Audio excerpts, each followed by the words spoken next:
Gaza पर Israel के लगातार हमलों के बीच में दुनिया भर में एक नई बहस छिड़ गई है। फिलिस्तीन को एक स्वतंत्र राज्य के रूप में मान्यता देने की। देखिए, कई देशों ने औपचारिक तौर पर फिलिस्तीन को मान्यता देना शुरू कर दिया है। सबसे पहला कदम ब्रिटेन ने उठाया है और ये वही ब्रिटेन है जिसने इजराइल के निर्माण और फिलिस्तीनियों के विस्थापन में ऐतिहासिक भूमिका निभाई थी।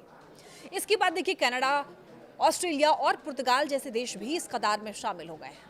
अब सवाल ये उठता है कि क्या सचमुच फिलिस्तीन को मान्यता मिलने से उसका स्वतंत्र राज्य बनने का सपना पूरा होगा, और क्या इसके लिए कोई आधिकारिक प्रमाण पत्र जारी होता है? सबसे पहले समझिए कि ये पूरा मामला है क्या। देखिए, फिलिस्तीन जो है वो कानूनी रूप से एक राज्य माना जाता है, लेकिन दुनिया के नक्शे पर उसे किसी आधिकारिक देश का दर्जा हासिल नहीं है। बावजूद इसके फिलिस्तीन को अंतर्राष्ट्रीय स्तर पर मान्यता मिली हुई है।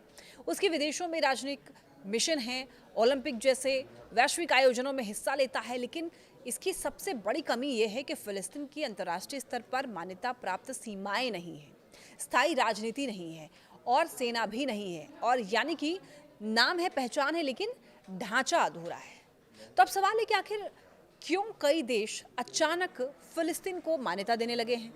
इसकी सबसे बड़ी वजह है गाजा में लगातार बिगड़ता हुआ मानवीय संकट।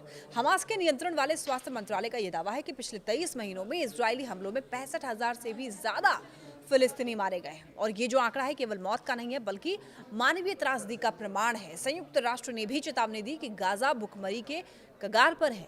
यूएन ने इजरायल पर नरसंहार जैसे गंभीर आरोप लगाए हैं, और यही वजह है कि अब कई देशों पर अंतर्राष्ट्रीय दबाव है कि वो फिलिस्तीन को मान्यता दे और उसके पक्ष में खड़े हों। लेकिन यहाँ पर एक दिलचस्प पहलू है, क्या किसी देश को मान्यता देने के लिए कोई प्रमाण पत्र जारी होता है?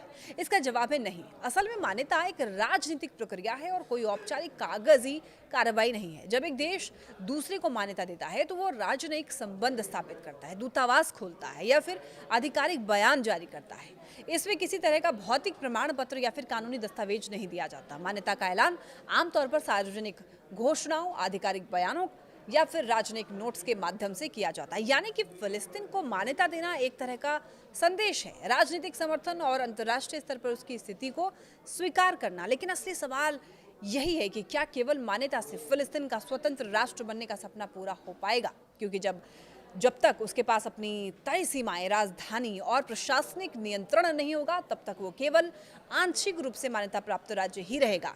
गाजा संकट ने निश्चित तौर पर दुनिया का ध्यान खींचा है, फिलिस्तीन को समर्थन दी है, लेकिन ये संघर्ष केवल कागजी मान्यताओं से खत्म नहीं होगा।